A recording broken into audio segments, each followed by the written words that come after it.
Linking a Blogger post to a page is useful for directing visitors to specific content within your blog. Here's how to do it. Create a page. First, ensure you have a page to link to. Go to your Blogger dashboard, select your blog and click on Pages from the left sidebar. Click New Page to create a page. Publish the page once it's ready. Copy the page URL. After publishing the page, visit the page and copy its URL from the browser's address bar. It will be something like the following. Link from a post. Now go to Post in the Blogger dashboard. Create a new post or edit an existing post where you want to add the link.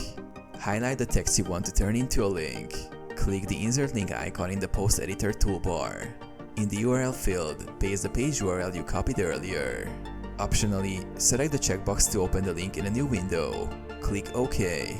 Publish the post. Once you've added the link, publish or update the post. Now, your visitors can click the link in the post to navigate to the specific page.